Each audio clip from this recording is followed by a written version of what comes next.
Good morning, Saturday, August 9th, 11 in the morning. Patriots preseason opener against the Washington Commanders went swimmingly on Friday night. Probably got home about 1 a.m. After writing a column and obviously talking to players in the locker room, and thought today we would do a truncated version of the All 32 pod, which of course is presented by the number one daily fantasy sports app, PrizePicks. Download the code CLNS and get 50 off your first 5 PrizePicks. Run your game. My guy Will getting ready for a Jets game this evening, so I will fly solo on this one. And what I thought I would do is really give you sort of a thumbs up, thumbs down on the performance from the Patriots. Again, a lopsided victory. And we'll start off with the caveat.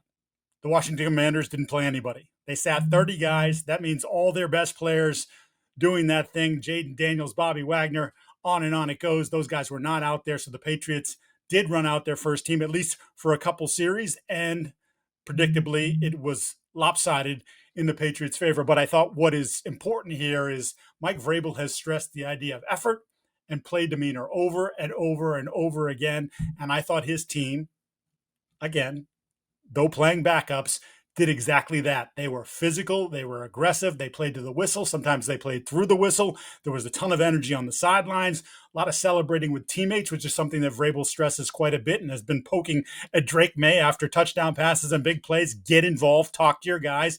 And there was some of that in this game. So I think while there's plenty of tape that I'm sure Vrabel will put and say this stuff cannot happen when we start playing for real, that there's plenty to build on in this performance. So I thought I'd go thumbs up and thumbs down. And first off, I had my eyes focused on the left side of that offensive line, the two rookies, Jared Wilson at left guard, and of course the number one pick, 4th overall in the draft, Will Campbell at left tackle. As I've said during the course of camp, Campbell's been fine. There's been some ups, there's been some downs. I already believe that he's a good run blocker in the National Football League. It's the pass blocking that's going to need some work. And lo and behold, on the first series, Wilson and Campbell didn't handle a twist. Drake Maye flushed from the pocket, gets hit, tries to throw the football, ball slips out of his hand. It's a fumble. Mike Vrabel said that cannot happen. He is absolutely right. Drake Maye has got to do a better job of protecting himself, which I think is a huge message and point of contention for both Josh McDaniels, the offensive coordinator, and for Vrabel, and also do a better job of taking care of the football. 19 turnovers last year in 12 games, in 12 starts, 2 of which he didn't finish because of concussions. He has to be better at that aspect of it. He said afterwards, can't let it happen. I've heard this from him before. I'd like to see him actually start to corral that and to get to the point where, hey, just take the sack, man, or throw the ball away instead of putting yourself in harm's way. It was kind of awkward, too, the way he got hit, the way he came down on the ground. It's the kind of thing that you could go look back on and say, did the season go sideways because Drake got hurt doing something silly? That was it. Obviously, the root of the problem was the communication between the two rookies. They came out on the next drive and absolutely dominated. Campbell in particular. There's a toss play to Trevion Henderson for 18 yards where they used Campbell on that side to pull. He got out in front, got into the cornerback, sent him on a ride. Wilson did his job on the play. Later, a couple plays later in the drive, Campbell is, I believe, 12 yards downfield, planting the linebacker on his backside. And then finally on the first offensive touchdown, they had a kick return touchdown, which I'll get to in just a second, to start the game. Campbell rode the edge rusher past Drake Maye. Hey, if they want to go that way, take them that way. He did. Maye stepped up into the void and then realized there's no one there and literally walked in the end zone from 5 yards out. That marked the end of their day. But overall, I would say thumbs up for Will Campbell and for Jared Wilson on that side.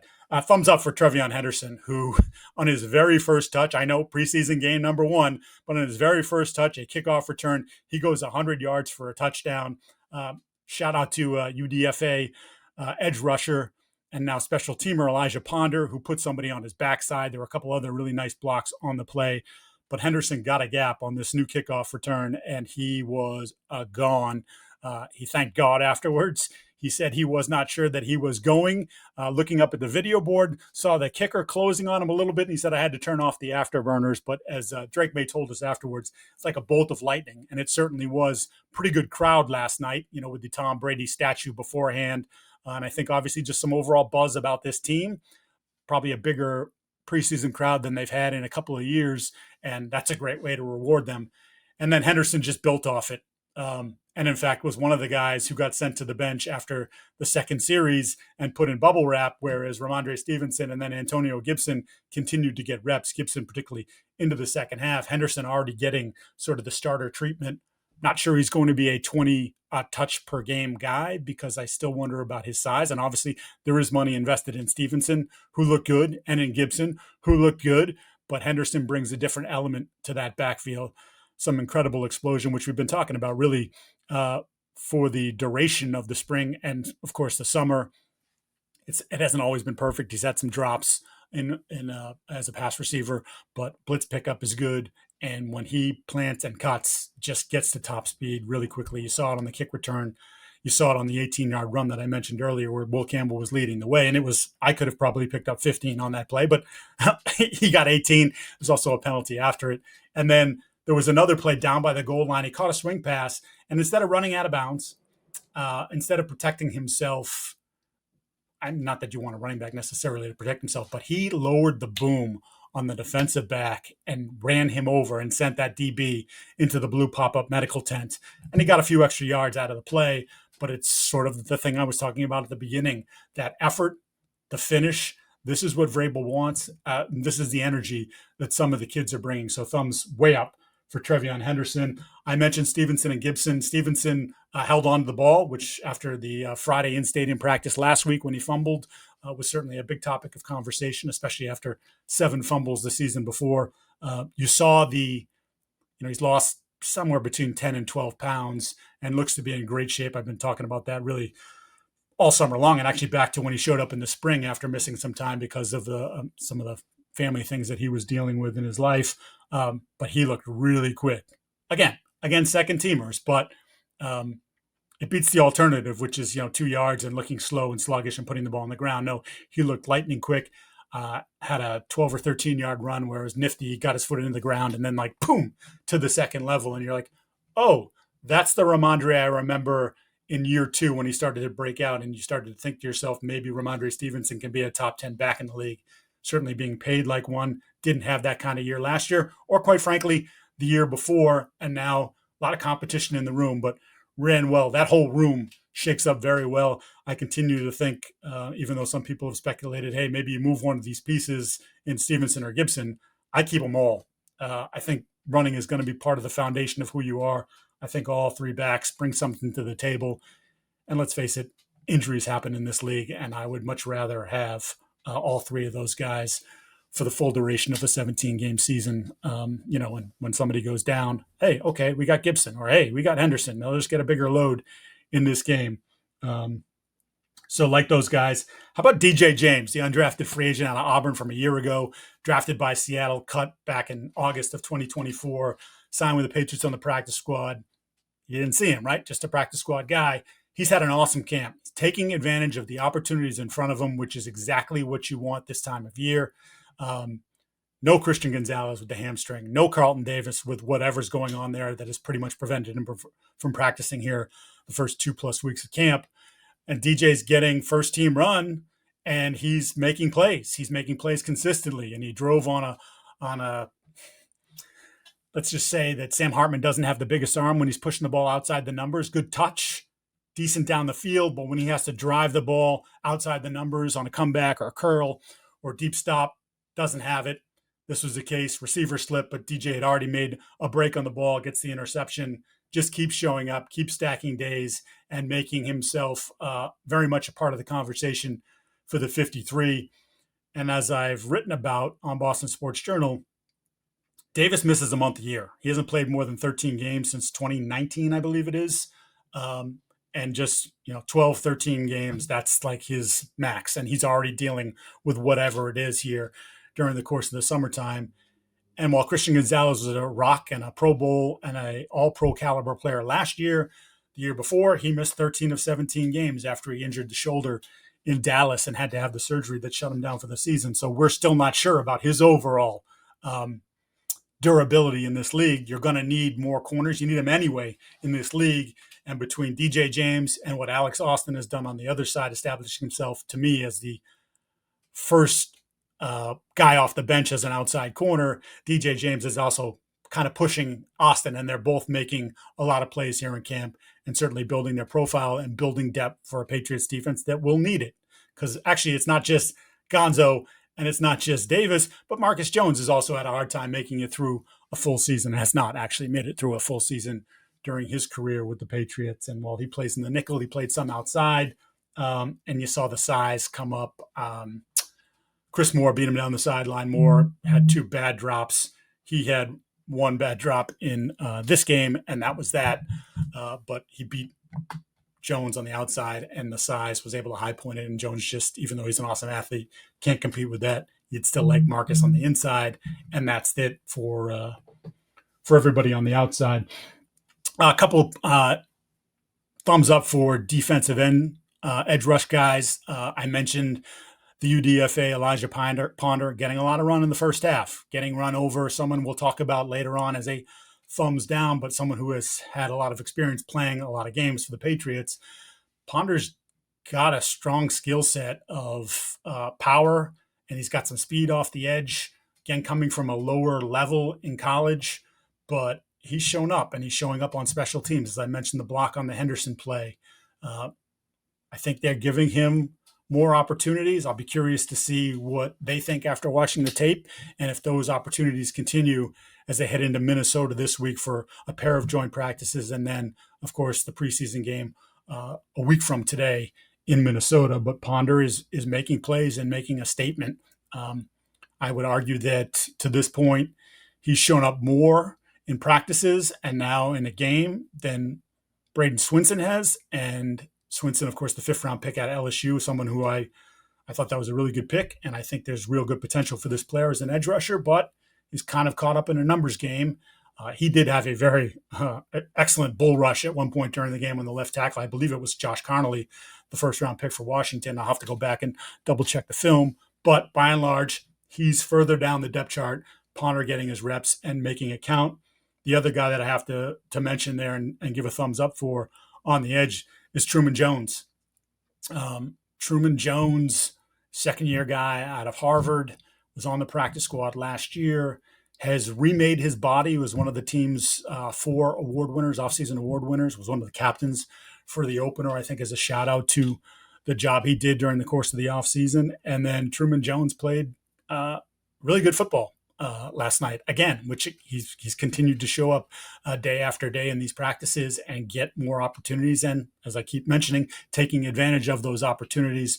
Jones had a couple run stuffs on back-to-back plays, ran a game off the edge, had the pressure on Sam Hartman, forced Hartman to run on a 3rd down and 8, and Hartman did not get the 1st down, so they got off the field.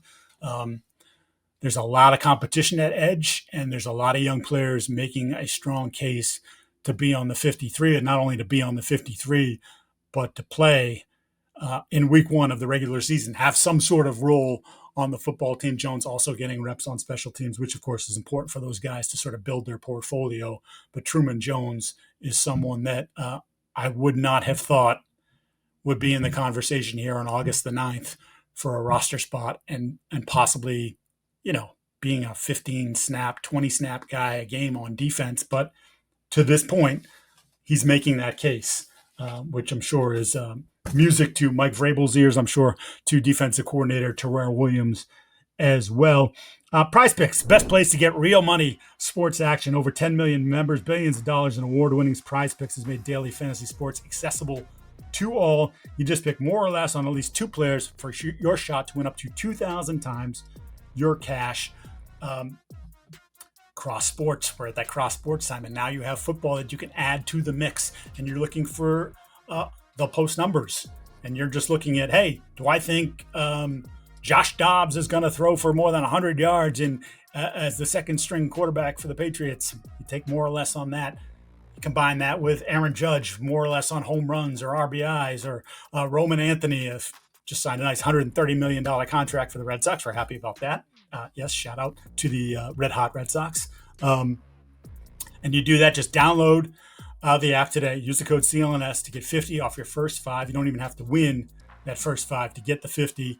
Again, download the app, use the code CLNS, and get 50 off your first 5. PrizePicks, run your game. Let's transition to the thumbs down portion of the program, and not a ton, at least without having been able to dig deep into the tape at this point. And obviously, we're talking about the level of play. I'm sure some people say, why isn't Efton Chisholm on the list as an up? A lot of Efton Chisholm's work came against guys that are going to be working at Lowe's 3 weeks from now. And not that there's anything wrong with working at Lowe's. I'm just saying these guys have designs on being pro football players, and they won't be. Chisholm did work. Chisholm continues to insert himself into the conversation, but those guys that I talked about earlier did it against higher level competition during the course of the game. Not to ding Efton Chisholm, you do what you can do when you can do it, but I'm going to leave him off the list for now. So for thumbs down, got to start with Drake Maye. And 2 drives, second one ends in a touchdown. That's great. He scrambled for a nice first down gain, 11 or 12 yards, slid. It was a little awkward slide, but he protected himself, as I was talking about earlier. Not protecting himself, did a good job there. And then, of course, on the touchdown run, same thing, like good pocket awareness, steps up into the void created by Campbell's block, and then was like, oh, man, I don't even have to – wasn't even a sprint. He just literally strolled into the end zone. So that was a good sign and a good answer after the opening drive. But the opening drive is the stuff that he's got to – cull out of his curb, reduce from his game, right? He did it too much last year, and we always had the excuse, yeah, he's a young quarterback. It's a terrible offensive line. He doesn't have the greatest weapons. Well, the line has been better this summer. I'm not telling you that it's good, but I'm telling you it's been better. The weapons are better, not by a ton, but having people like Diggs, having Pop Douglas entering his 3rd year and seemingly finding a nice niche so far in the offense, in the Josh McDaniels offense, is important. But he's going to be critical to whatever this team does. There's a lot riding on it, and I think Vrabel's reaction and sort of disgust with the turnover is proof that Vrabel is going to push him as hard as he's ever been pushed. And he says that he wants that hard coaching. He's going to get the hard coaching. Josh will have to maybe play a little bit of the good cop at times, because I think Vrabel, who spent basically the entirety of the summer largely working with the offense, or at least overlooking the offense and being in the huddle and being around Josh McDaniels and Drake Maye to sort of, as he said, learn the offense. This is an offense that is new to him. It's not what they ran in Tennessee, certainly not what they ran in Cleveland last year when he was a consultant for them, but was on the offensive side of the ball. So this is just a point that he's going to keep making. And you wonder if it will get to the point where maybe it takes some of the playmaking wants and desires of Maye and puts him on the back burner. It's a fine line to walk. You don't really want to do that, because it's part of what makes him a special prospect, is the ability at 6'5", 230 to run around, to extend plays, to use an arm that, as defensive coordinator told me, can access all parts of the field. But at the same time, that doesn't do you any good if you get hurt or you continue to turn the ball over in big spots. The Patriots are depending on Drake Maye to play 17 games and play 17 games well if they want to take that big leap in year 1 of Mike Vrabel and year 2 of Drake Maye's career. So again, by and large, good performance, but that turnover cannot be overlooked. Gave the Commanders the ball on the plus 40, and the defense rose up and stopped them, and they missed a field goal there. But the point being, like, you can't keep putting your defense in that situation and expect them to bail you out. So a learning point for Maye here going forward, and hopefully he cleans that part of his game up. I don't expect him to be turnover free this year. In fact, you want guys to throw interceptions, and there will be a fumble or two. You're playing against good athletes, but the number has to come way down from last year on average, where, as I thought, it was 19 turnovers in 12 starts. And like I said, 2 of those starts, one was he made it into the early second quarter, and one he didn't make it out of the first quarter. So it's almost like 2 of those starts don't even count in terms of the overall playing time. Another thumbs down for Anthony Jennings. And this is not because Anthony Jennings had a bad game. This is not because Anthony Jennings is not a good football player. This is because what we saw in the spring and his usage in the spring has translated into the summer. And while Anthony Jennings was a great fit for the previous regime and the way they play defense, Anthony Jennings is not a fit for, or not an ideal fit. I'm sure he could work in the system, but not an ideal fit for what Mike Vrabel and defensive coordinator Terrell Williams want from that edge position. He came in after Ponder. He was playing into the final minute of the football game. He was on special teams until the final minute of the football game. And it was almost as if there was an advertisement for teams around the league. And there were plenty of scouts from the league sitting behind me. Hey, this Anthony Jennings, who's a really good player on a pretty reasonable contract, I believe $4 million a year for maybe the next two. I don't have the number in front of me, but that's my recollection of the contract. Hey, come get him. Day 3 pick, 6th rounder, whatever it might be, 7th rounder. I don't know. Maybe you get crazy. Someone might give you a 5th, but probably not. But it doesn't feel like he has a spot on this team. And as I mentioned, with the plethora of young edge guys making a push, feels like Anthony Jennings is on his way out of town. I'll give you one more thumbs down. Kyle Duggar, sort of in the same boat. His contract not reasonable, $14 million or whatever it is a year. They spent big money on him in the offseason to lock him up last year, and had a difficult year. Played through an injury with the ankle. Really was kind of a shell of himself. Not that he's ever been great at coverage, but it took a huge dip last year. And even that, like his run defense, which has always been, he's been a plus run defender, and he's a big dude. Put him in the box, incredibly athletic. He'll take on guards and tackles. He didn't do that as well last year. And now with Craig Woodson, the 4th round pick from California, is starting to steal some of his snaps with the first team. Duggar was out there in the second quarter with the second team, missed a couple tackles that I saw. I don't know how easy it is to move that contract if they were to get to that point, because I don't know that anyone would trade for that contract. But it's something to consider here as we go forward, that maybe, just maybe, Kyle Duggar is fighting for a roster spot on this football team. And, that's a big financial decision to make, and some serious money that they might have to eat, because as I said, I'm guessing you'd probably have to cut him. But that's something to keep an eye on for the New England Patriots and for Kyle Duggar, who, look, he's kind of been the same player. He kind of just got to a point maybe after his second year where this is who he is. He's not great in space, in coverage. I've seen him a lot this summer in practices, in the joint practice against Washington, where he's taken advantage of on crossers, taken advantage of in the flat. If he gets matched up against a skilled wide receiver, he just doesn't have the it's crazy to say this, an awesome athlete. He just doesn't have that sense or that foot speed to be able to handle somewhat lighter, quicker receivers. And again, Patriots are playing a little bit different of a defense. I talked to Jabril Peppers the other day about, do you watch Kevin Byard tape? Because to me, Peppers is more of a fit in that Byard role, which was something that he thrived in Tennessee under Vrabel, where, in one play, Byard's lined up in the box or lined up on the edge of the line of scrimmage, and he's coming. Hey, you want to run at him? He can handle that, but like he's getting after the passer, caused a lot of turnovers. Duggar doesn't. Then the next play, he's in the middle of the field as a single high safety, and he's handling the middle of the field, and he's getting an interception.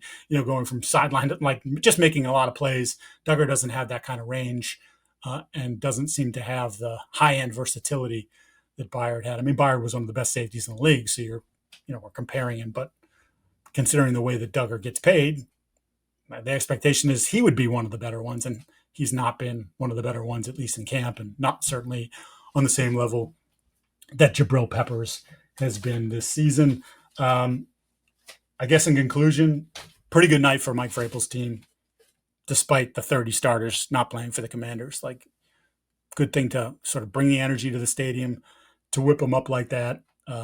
Like I said, the vibe on the sideline was awesome from the start. Guys were into it. They were cheering on their teammates. Very connected football team at this point. And as Vrabel is hell-bent on changing the culture here, there's no question that he's going to look at that stuff and say, all right, boys, we're on our way to doing exactly what I wanted us to do to play for one another and to sort of build this thing in the right direction. So that's going to put a wrap on this edition of the All 32 Pod. I appreciate you joining me on a Saturday or Sunday, whenever you get to this. We will be coming back at you next week. As I mentioned, Patriots in Minnesota. As of right now, I do not believe I am making that road trip. So that's a challenge, but we'll make it work. We always do. For those of you listening to the show, we ask you to subscribe to the podcast, like and leave a review. For those watching the show on CLNS, go ahead, hit the like button, subscribe to the Patriots Press Pass YouTube channel for this show and a lot of other great Patriot and League content. Also, please make sure to turn on your notifications so you know the instant a new video drops. Oh, and before I go, Shedeur Sanders played a lot for Cleveland in the preseason game. Some of the headlines are outrageous. Shedeur Sanders is a good enough player that he should not have dropped to where he dropped. Cleveland's a team that's obviously in massive transition. They drafted Dillon Gabriel a couple rounds before him. Gabriel's dealing with a hamstring. Kenny Pickett, who they traded for, dealing with a hamstring. Joe Flacco is the odds-on favorite to be the starter, but and I know that Joe Flacco's not making it for a full season, whether it's because of performance or because of age injury. And so I thought it was a nice building performance as I saw some of the highlights and read some of the clips from Shedeur and from the Browns this morning. He's given him more to think about. And, yep, it's just a preseason game, but good momentum, good positive momentum for the kid. And I don't hate it. Like, that's some good competition there between some young players. I like Gabriel, but he's just smaller. So that's something that you're always going to have to wonder about. And I have no idea if he or Shedeur will end up being a long-term answer for Cleveland. But he was in the headlines a lot, and some people just turned him off right away. I don't think he's a bad kid. I think he puts in the work.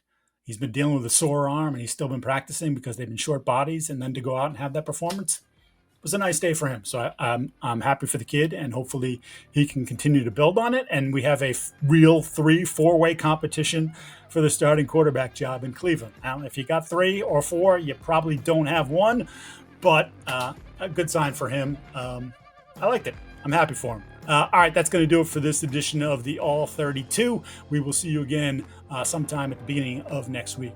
Have a great weekend. See you.